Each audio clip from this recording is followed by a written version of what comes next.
Hola, buen día.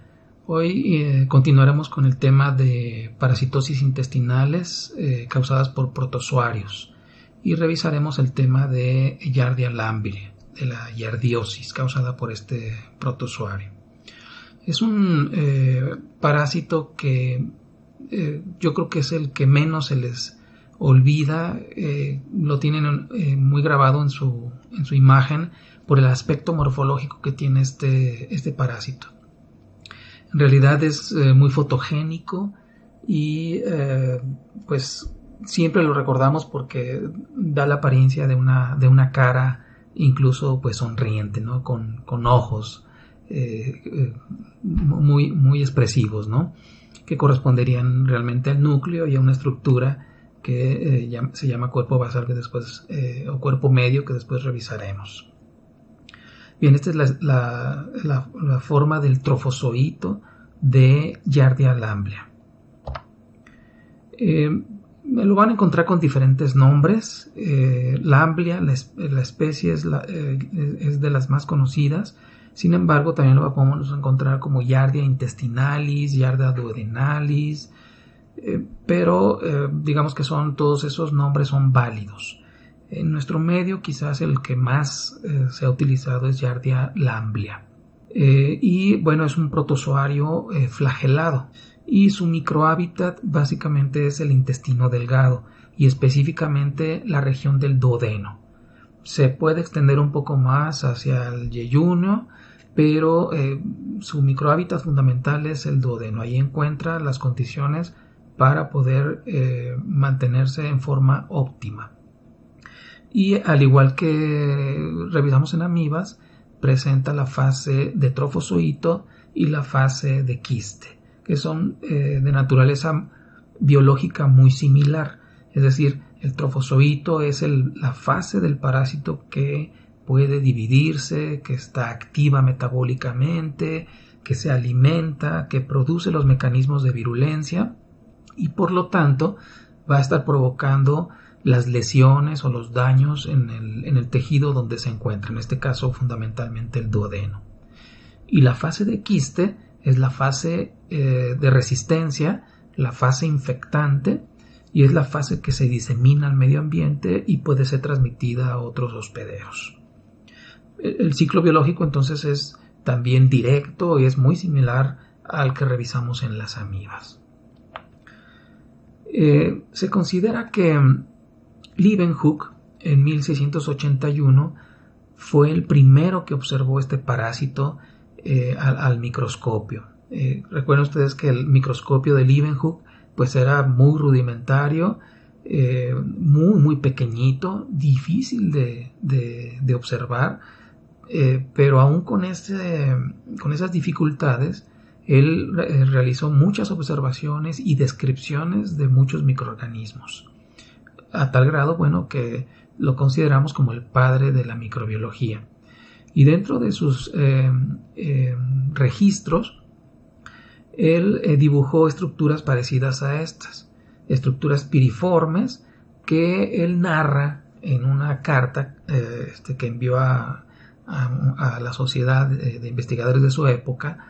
Narra que la obtuvo de una muestra de diarrea de él mismo, una muestra diarreica propia, y él refiere que tenía varias evacuaciones diarreicas, describe las características y señala que en una de sus muestras encontró un ser vivo que se movía activamente y que tenía más o menos esta forma. Para muchos, bueno, es la primera descripción de algo que pudiera parecer a Giardia. Sin embargo, pues no hay una evidencia muy clara de que realmente lo que vio hubiera sido Giardia, ¿no? Hay muchos otros protozoarios que tienen una forma piriforme muy similar a Giardia. Pero, sin embargo, de acuerdo a las características que él describe en su carta, pues muchos opinan que en realidad fue la primera descripción del protozoario de Giardia lamblia. En realidad, el primer dibujo que se encuentra con características morfológicas del parásito está dado por Lamb en 1859 Aquí está el dibujo, está en esta parte, aquí está amplificado, y aquí vemos cómo en realidad es un parásito, un ser vivo piriforme, y aquí se le ve esta estructura que parece esto de aquí, que sería el disco adhesivo. Entonces sería la primera dibujo de algo que pudiera ser Giardia. Posteriormente, Alfred Jard, en 1882, hace una descripción igualmente de un protozoario que encuentra en una muestra diarreica y hace una descripción que probablemente corresponda a Giardia. Entonces, dado estos dos procesos de investigación, por Yard en 1882 y por Lamble en 1859, Stiles en 1915 fue quien acuñó el nombre científico de este protozoario como Giardia lamblia, en honor a estos dos investigadores, en donde se encuentra objetivamente datos para pensar que se trata de este protozoario. Hay muchas especies de Giardia y muchas de ellas son específicas de algunos seres vivos. Por ejemplo, Giardia agilis es específica de anfibios, Giardia psittaci de aves, Microti de ratas. Todos ellos tienen a su Giardia con el trofozoito muy similar. O sea, una estructura piriforme con un disco adhesivo, dos núcleos y su cuerpo medio y flagelado. Sin embargo, Giardia lamblia, esta especie puede parasitar a diferentes mamíferos, desde silvestres hasta domésticos. Puede encontrarse parasitando a perros, gatos, conejos, y en la naturaleza, en la forma silvestre, castores, mapaches, zorros, etc. Entonces, esta especie es más amplia en cuanto a los hospederos que puede parasitar.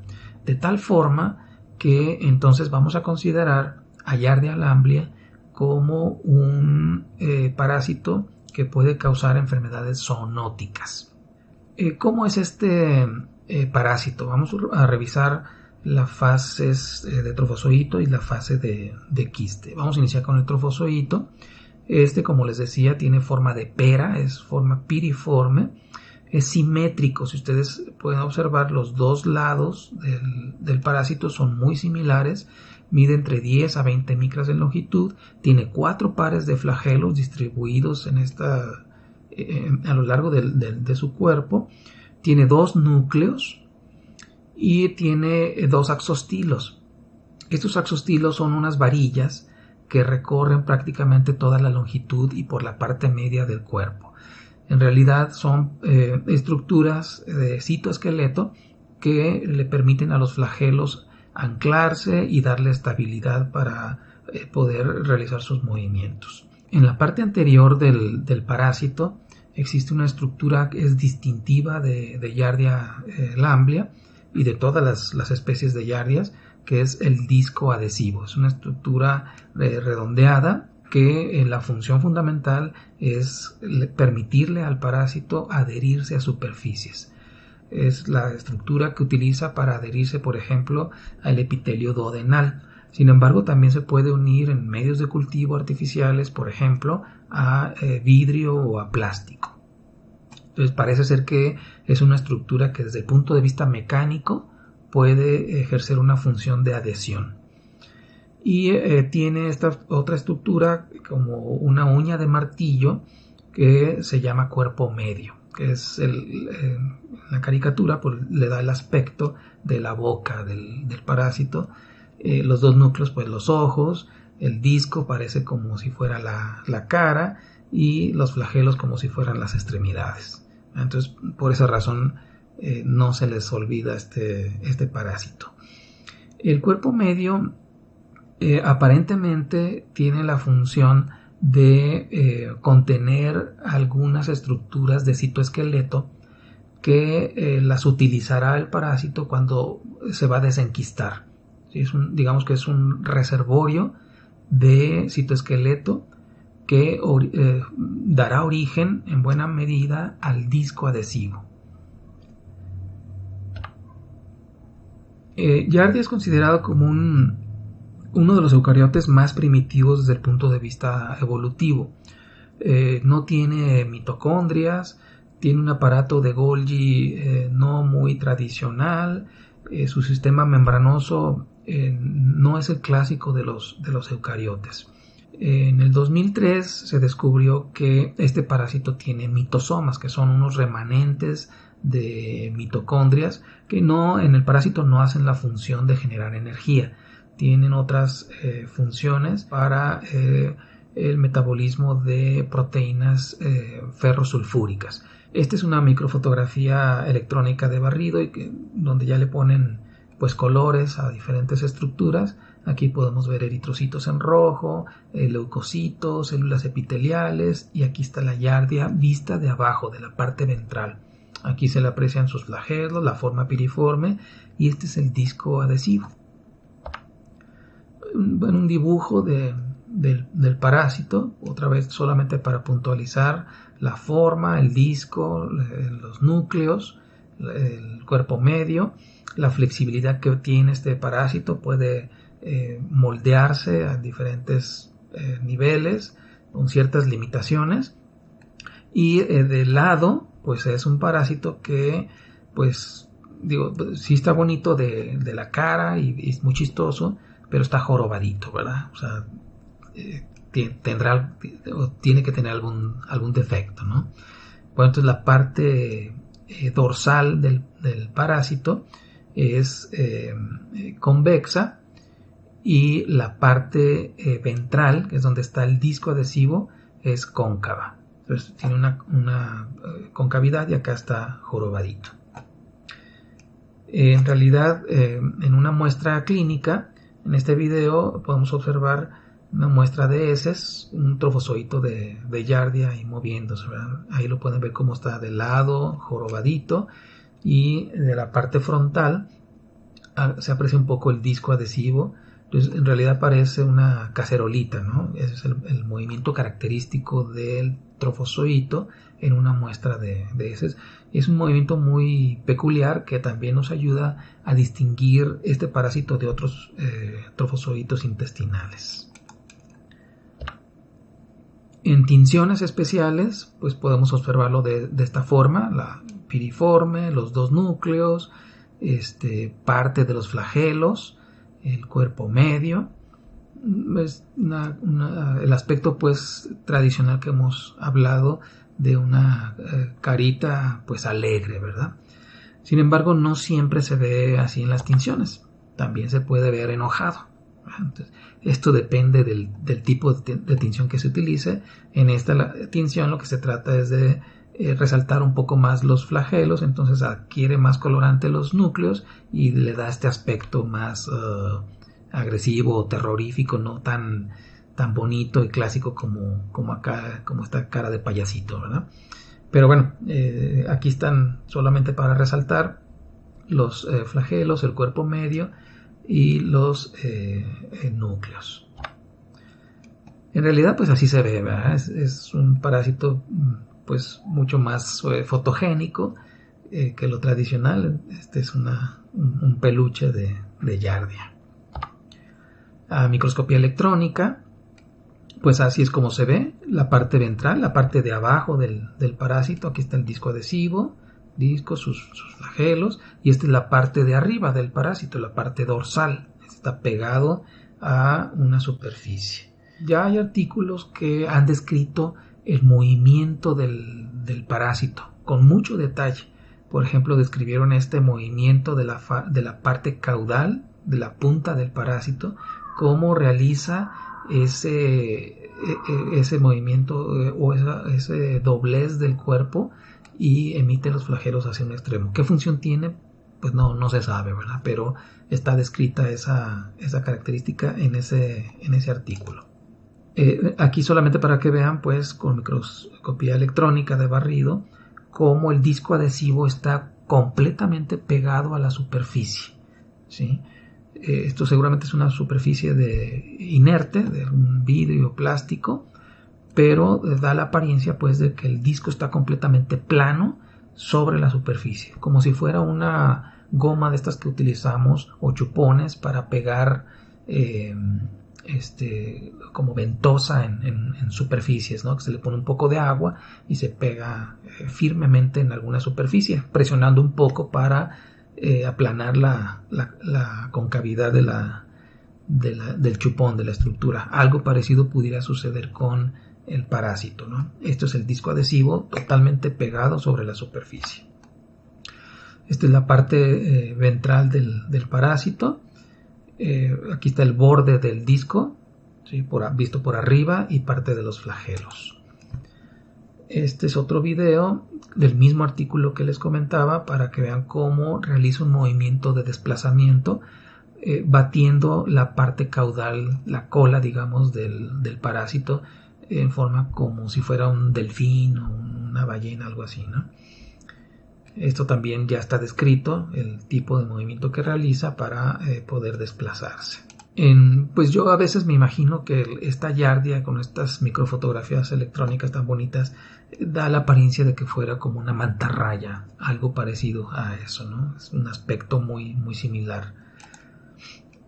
Aquí otro video para que vean del mismo artículo otro tipo de movimiento que tiene el parásito. Pues el anterior era de batir el cuerpo en forma horizontal. Este es generando un movimiento de rotación y desplazamiento.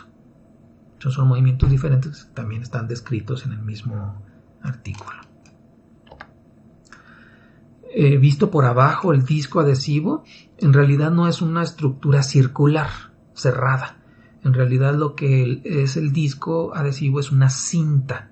Si podemos describir aquí el movimiento, miren, empieza aquí el disco, en uno de los bordes va hacia acá y luego se va hacia este lado. Continúa por acá y luego esta parte queda arriba de la parte que cierra el disco. Este queda por abajo y este queda por arriba. Entonces, en realidad es una cinta que hace una especie de espiral y se cierra, ¿sí? Empalmándose los dos extremos, ¿sí? Esta es la cinta y se empalma de esta forma.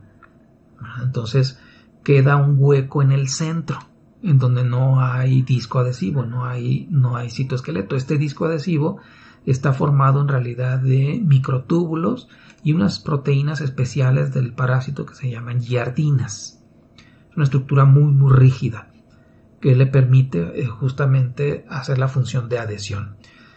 No está muy claro todavía cómo realiza esta función de adhesión. Aparentemente se han encontrado proteínas contráctiles en la periferia del disco. Se ha encontrado miosina, por ejemplo, y la tubulina que está aquí en el centro. Entonces, aparentemente, cuando se va a unir a una superficie, se contrae la miosina del exterior, se activa y hace que el disco se comprima en forma transversal, y eso hace que gire, que rote un poco la parte superior sobre la parte inferior de la cinta. Y entonces se acorta un poco el disco. Eso, como es cóncavo, expulsa aire o líquido que está en la concavidad y entonces se queda aplanado. Estos flagelos parece ser que son muy importantes para mantener unido el parásito en una superficie. Se están moviendo constantemente y aparentemente pudieran estar sacando líquido o aire de esta parte, manteniendo plana el disco y adherido a la superficie. Si se dejan de mover, empieza a entrar líquido, se hace la concavidad y se desprende el parásito. Eso pudiera ser una explicación de cómo funciona el disco adhesivo, pero todavía no está demostrado científicamente. Hay proteínas de adhesión, taglina, por ejemplo, que funciona como una adhesina en donde encuentra un receptor químico. Entonces probablemente primero sea la unión química de receptor adhesina y después intervenga la fase mecánica. No se sabe muy bien cómo como participa a nivel intestinal, por ejemplo. A nivel de sustancias o elementos inertes, parece que es puro efecto mecánico. El quiste, como dijimos, es la fase infectante o de resistencia. Se va a encontrar en las heces de las personas parasitadas. Son generalmente ovalados. Los quistes son ovalados entre 8 y 14 micras de longitud. Y la fase infectante de este quiste, de este parásito, es cuando tiene 4 núcleos. Entonces es un quiste tetranucleado, muy similar a lo que vimos en amibas. Son quistes tetranucleados, la fase madura del quiste y la fase infectante. Recuerden ustedes que cada trofozoito tiene 2 núcleos. Entonces, inicialmente cuando se empieza a enquistar el trofozoito, un quiste inmaduro tendrá 2 núcleos nada más. Esos no son infectantes. Hasta que no realiza el proceso de división nuclear en cada uno de los núcleos, para formarse de 2 a 4, ya sería un quiste maduro. Y este proceso se realiza dentro del intestino. Recuerden que el trofozoito está en el duodeno. Si se desprende y es arrastrado por el tránsito intestinal, va a pasar a diferentes microambientes de pH, de elementos químicos, de estados de hidratación, y eso favorece el enquistamiento. Entonces tiene la oportunidad de enquistarse mientras está transitando por toda la longitud del intestino delgado y luego el intestino grueso, de tal forma que cuando salen las heces ya debe tener 4 núcleos, ya debe ser un quiste maduro. Si sale inmaduro o sale el mismo trofozoito, recuerden que son muy lábiles, se destruyen fácilmente, no son infectantes. Necesita estar la fase tetranucleada, de 4 núcleos. Y tiene dentro del quiste, además de los 4 núcleos, tiene remanentes del axostilo, de esas varillas longitudinales que habíamos comentado para el trofozoito, y parte de los cuerpos medios, que recuerden, cuando este quiste se va a abrir y va a formar el trofozoito, son importantes como primordios para generar el disco adhesivo. Entonces aquí está la caricatura del trofozoito, del quiste. Así es como se vería en una microscopía de contraste de fase. El trofozoito, como lo vimos más o menos en el video inicial. Aquí se le aprecia el disco, parte de los flagelos, la parte ventral. Y estas serían las fases de quiste. ¿Sí? Aquí son ovalados. Se ve un poco esto longitudinal, que es el axostilo. Y aquí está como media uña. Es parte del cuerpo medio. No se aprecian muy bien los núcleos, porque recuerden que están a diferentes niveles, pero tiene los 4 núcleos. No es una característica muy importante para buscar y definir que realmente sea Giardia lamblia. Realmente lo que nos ayuda a identificarlo es la forma ovalada característica, el axostilo longitudinal y la presencia de estos cuerpos medios. Es un parásito que está distribuido pues, prácticamente a nivel mundial. Digamos que los países con más presencia de este parásito son Asia, África y América Latina. Está muy asociado a problemas de sanidad, problemas de insalubridad de los países, ¿no? Entonces es mucho más común en países que estén en vías de desarrollo. Es más común la parasitosis en niños, sobre todo niños menores de 12 años, pero cualquier persona pudiera estar susceptible a esta parasitosis, aunque la mayoría de las veces es más asintomática en adultos y en niños tiene más tendencia a ser sintomática. Recuerden ustedes que es considerada como una zoonosis. Hay muchos animales que pueden tener este parásito y transmitirlo al humano. La principal vía de transmisión es el consumo de agua contaminada. Es muy característico para este parásito que puede sobrevivir grandes periodos de tiempo en agua, y junto con Cryptosporidium, Giardia son, digamos, los 2 protozoarios más importantes que se transmiten a través de agua. ¿sí? Si bien son expulsados en las heces de las personas o de animales parasitados, la contaminación de agua es una fuente muy importante de transmisión. Entonces eso hay que tomarlo muy en cuenta. El agua de ríos, de lagos, de nacimientos de agua, de charcos, de pozos, pueden estar contaminados, ¿sí? Con quistes de este parásito, ya sea contaminados por animales silvestres o animales domésticos que luego contaminan estas fuentes de agua. También es muy importante la transmisión de este parásito en agua de albercas. Se sabe que los quistes pueden soportar las condiciones de cloración que se utilizan para potabilizar el agua. Entonces es una condición importante que le permite al parásito diseminarse mucho más fácil en la población humana, por ejemplo. De ahí que en las ciudades y a nivel rural todavía es una parasitosis muy muy frecuente, dado estas condiciones, ¿sí? La mala calidad de agua en su potabilización o en su distribución o en su almacenamiento puede favorecer la contaminación por quistes de este parásito. Muy bien. Sin embargo, bueno, si bien es la vía más importante, la que hay que considerar como primera instancia la contaminación del agua, pues se puede transmitir por la ruta orofecal. El fecalismo al aire libre pues favorece la diseminación de quistes que pueden contaminar alimentos, vegetales, por ejemplo, o también se puede generar transmisión por autoinfección, por el ciclo de mano, ano, boca.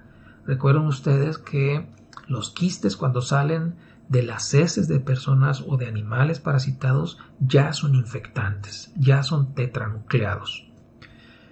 Se puede transmitir también por vectores mecánicos, moscas, cucarachas, alimentos, sobre todo vegetales, que se van a consumir crudos, que no son lavados, no son desinfectados, no se procuró pelar para quitar la cáscara. Estos pueden representar un riesgo en la transmisión de este parásito. Y al igual que amibas, también la ruta sexual es una vía importante de transmisión de Giardia.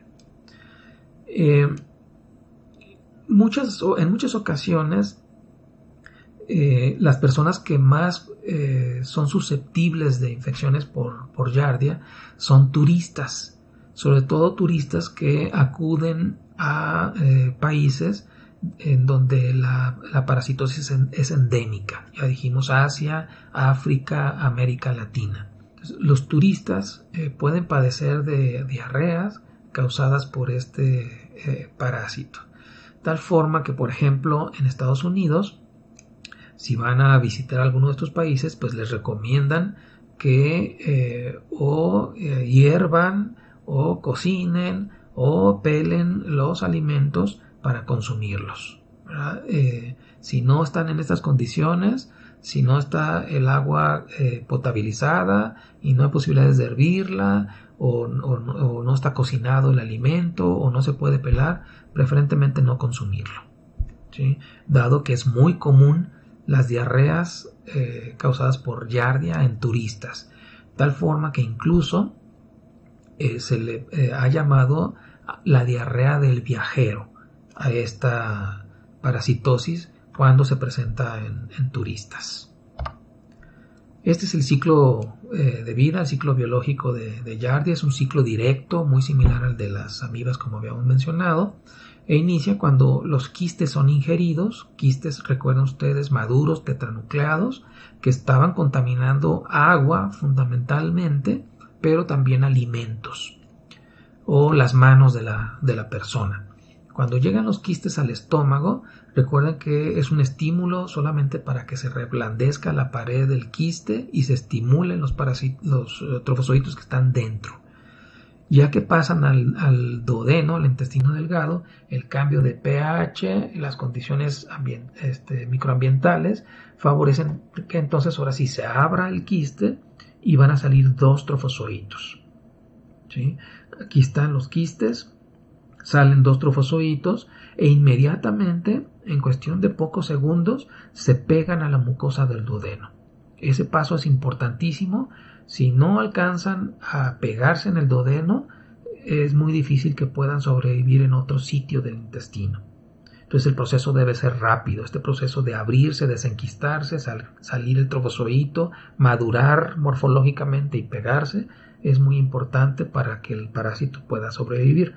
Ya en el intestino delgado, en el duodeno fundamentalmente, el parásito se empieza a dividir.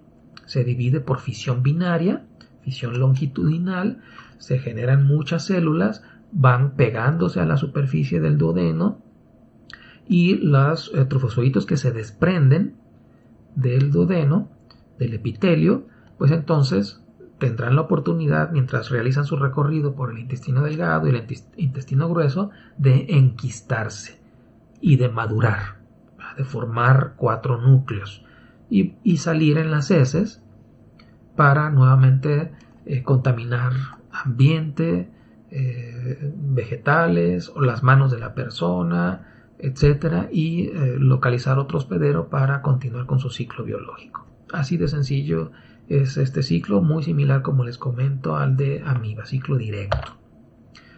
Aquí está morfológicamente cómo se ven los cambios de estos procesos.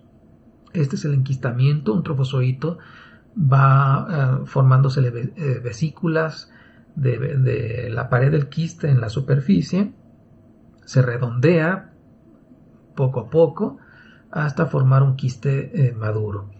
El proceso de desenquistamiento, cuando este quiste es sometido al ácido, a los jugos gástricos, al cambio de pH cuando pasa al duodeno, pues se va a abrir y este es el trofozoito que va a salir. En realidad sale un trofozoito pues un tanto amorfo. Miren, este es el trofozoito que salió de aquí. Tiene 4 núcleos inicialmente. No se le aprecia muy bien el disco adhesivo, pero en cuestión de poco tiempo, pocos segundos, tiene que dividirse, formar bien el disco adhesivo para poder pegarse al duodeno. Si no lo logra, pues va a ser eliminado, ¿verdad? Y aquí está como pues genera los 2 trofozoitos ya con su disco, se pega inmediatamente y empieza a dividirse. Y nuevamente continuamos con el ciclo. Muy bien, esta sería la primera parte del video. En un segundo video revisaremos los aspectos de patogenia, de diagnóstico, tratamiento y prevención. Muchas gracias.